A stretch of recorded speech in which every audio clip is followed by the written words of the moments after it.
Scène 1, prise 1.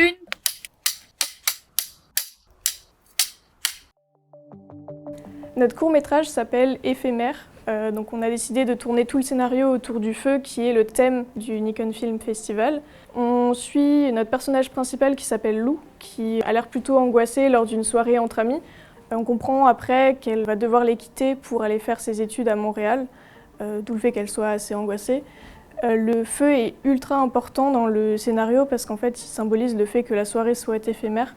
Le lendemain matin, on voit qu'il est éteint et donc on remarque Lou qui regarde le feu éteint d'une manière assez triste et nostalgique. Pour les acteurs, on a passé des auditions pendant 2 jours, donc c'était assez compliqué de choisir, mais on a trouvé 5 acteurs qui avaient vraiment une très bonne énergie et qui correspondaient parfaitement avec l'ambiance qu'on voulait retranscrire dans notre court-métrage.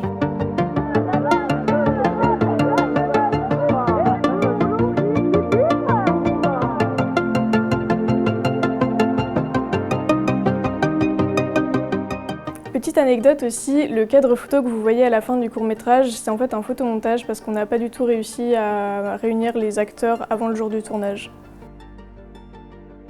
Ça a été avant tout un vrai défi pour moi et pour toute l'équipe. Devoir réaliser un court-métrage avec vraiment aucun budget, croyez-moi, franchement c'est super chaud. Heureusement, on a pu vraiment dévaliser le matériel de notre unité pour avoir tout ce qu'il nous fallait. Évidemment, la préparation du projet, ça n'a aussi pas été simple. Rien que pour trouver lieu, par exemple, on a mis plusieurs jours à envoyer des demandes d'autorisation de tournage, à contacter des gardes forestiers, etc. pour au final se faire recaler de partout. Heureusement, au dernier moment, il y a un ami qui nous a prêté un lieu de tournage et je pense qu'on n'aurait vraiment pas pu rêver mieux comme endroit pour tourner notre court-métrage.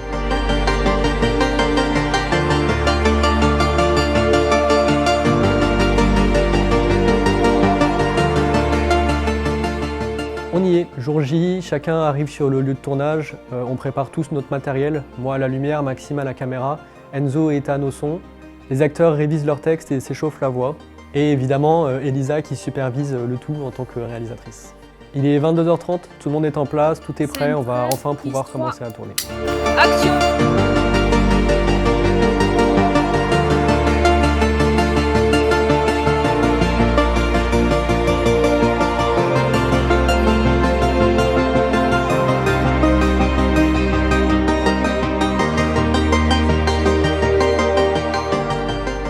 Et clap de fin pour le tournage de nuit. Maintenant, il va falloir qu'on passe la nuit sous moins 8 degrés.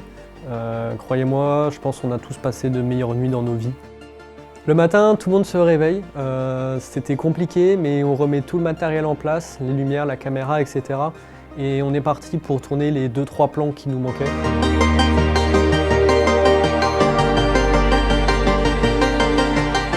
Tout est enfin dans la boîte, on va pouvoir remettre en place les lieux comme on les a trouvés et enfin rentrer chez nous et passer une bonne nuit bien au chaud.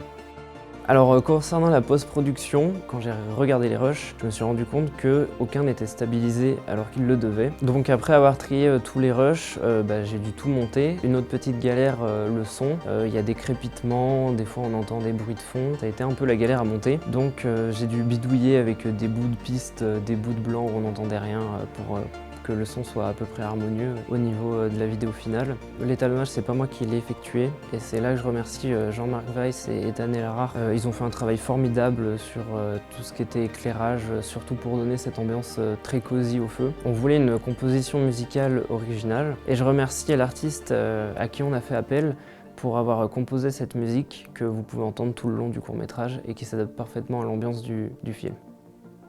La dernière semaine a été vraiment très stressante parce qu'il nous restait littéralement une scène entière à tourner et qu'il restait 3 jours pour rendre le court-métrage. Mais on a réussi. Je suis très fière de tout ce qu'on a pu produire avec aussi peu de temps et de moyens. Et j'espère vraiment que le court-métrage vous a plu.